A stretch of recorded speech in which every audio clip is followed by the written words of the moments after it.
Thanks for everybody who's out there at home or wherever you might be in Baghdad or in the many bases around the world for listening in and paying attention to what we're doing here. It's very important. My name is Garet Reppenhagen. I served as a cavalry scout in the 1st Infantry Division with Jeff Engelhart, and I went on to go to the target interdiction course in Stettin, Germany, and became a sniper, where I served as a sniper for a year in Iraq between February 4 and February 5 around Baqiba in the Sunni Triangle. During our time, we did start one of the first anti-war mill blogs, Fight to Survive, and we were involved in a variety of GI resistance, and a lot of that didn't entail going AWOL or breaking Army regulations. In fact, in our entire GI resistance campaign that we did, we followed Army regulations to a T, and that led to us still getting an honorable discharge. And one of the most important things I want to let everybody know is that there are ways to resist this war within Army regulations. One of the most important things about our U.S. military is you're a citizen soldier. You still obtain your rights as a citizen, and you're able to use those rights, and you should, since you're the ones sacrificing basically to protect those rights. So it'll be a shame if the actual use of your First Amendment right becomes unpatriotic.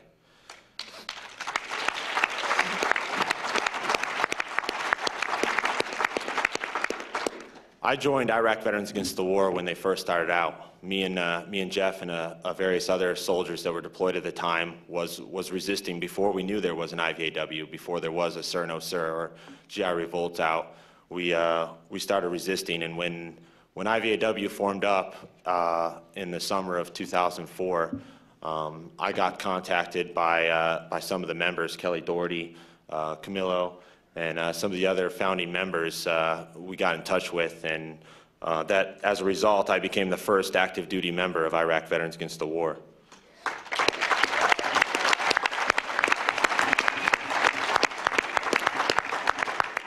So we're talking today about the future of GI resistance, and you can't help but try to predict the future by looking at the past.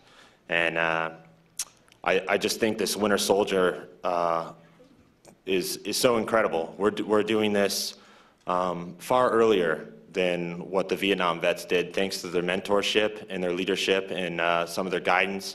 We were able to put this together 5 years after our invasion and our occupation of Iraq. If you realize it, the Vietnam veterans, they conducted their Winter Soldier in 1971. And Vietnam War started in 1959. That's more than 10 years after the engagement started. If you look at, that's also 3 years after the Tet Offensive, which was in 1968. We had over 400,000 American troops deployed in Vietnam at the time. We lost over 14,000 soldiers killed in action during that time in Vietnam. And I feel that we're ahead of the game, and one of the most powerful things, we might be less in numbers, and we might have less of a voice in the political atmosphere and the social atmosphere in America is very different now.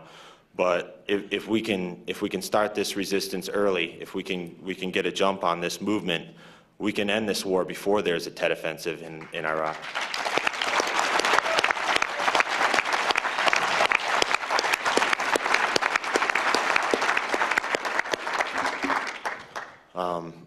So let's compare Iraq and Vietnam.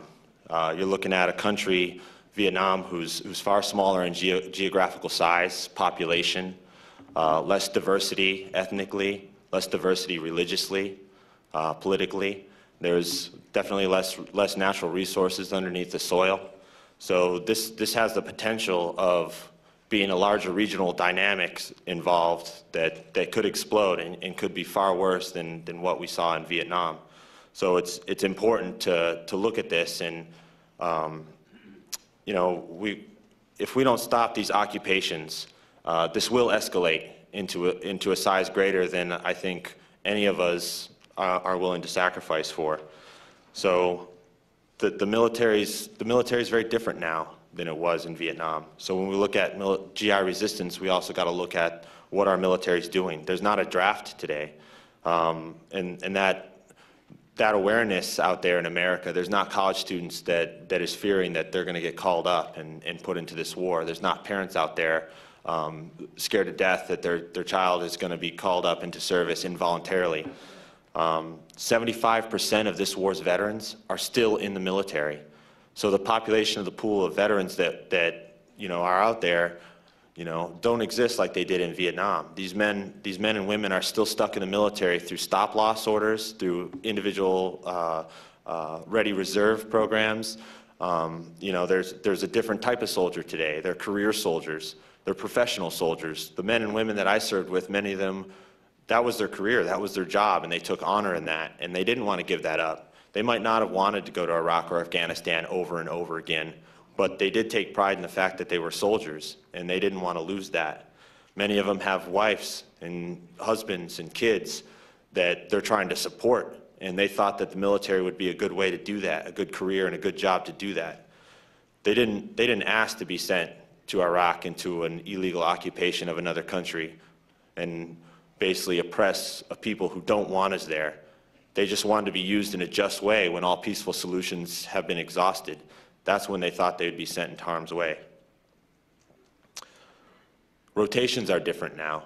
Soldiers don't go to Iraq one at a time. There's not entire divisions that stay in Iraq and then just the individual pieces come in and out. We're moving entire divisions in and entire divisions out. The men that I served with are the same men I served with when I was in Kosovo. They're the same men I trained with when I was in Germany and went to the field with in Czech. And they're the same men that I went to Iraq with. There's a higher loyalty and unit cohesion now that's very difficult to give up. And many of these men and women feel that the military is their family, and they don't even understand us here at home and what civilians are doing. So they're comfortable in their role in the military, and they don't want to abandon their friends and family. But that doesn't mean that they want to serve in Iraq over and over again. And there's many benefits available to these men and women. They're offered GI Bills for college. They're given health insurance. They're given a nice, safe base to live on, where their wives can go shop at the PX or the husbands can shop at the commissary. Their kids are going to school in a safe environment, in a closed healthy environment. And that's hard to give up as well. So when you ask why don't soldiers resist, these are all these reasons why they don't. Many of them are scared to hell to go onto the outside world and try to get a job, when all they've been is a machine gunner since they've been 18 years old. So 3 reasons why soldiers basically continue this is the benefits, the options, and the loyalty and pride to service. But there's solutions to all these. We can develop programs that give soldiers benefits, like maybe education for tuition. We can start funds that help soldiers who resist the war, that lose those college benefits, to get those and replace the benefits that the military would have given them.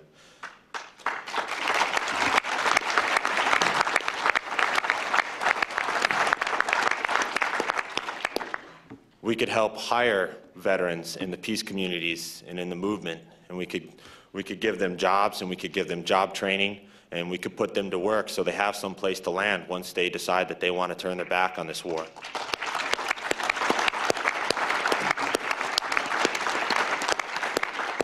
And they can join this movement, and there's a lot of pride and loyalty in joining our Army and our Corps, and fight for a cause that they believe in, fight for a cause that will change America for the better and stop these occupations.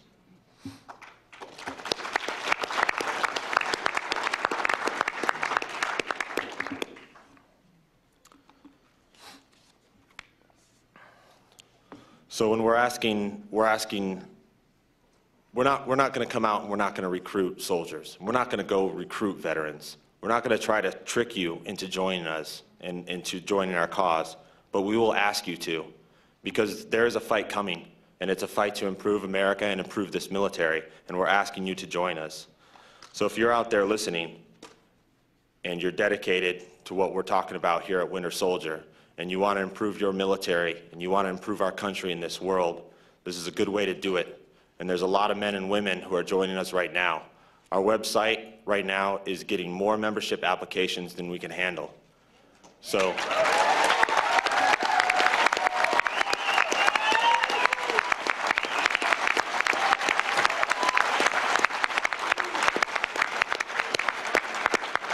So please, go to IVAW.org, and there's membership applications on there.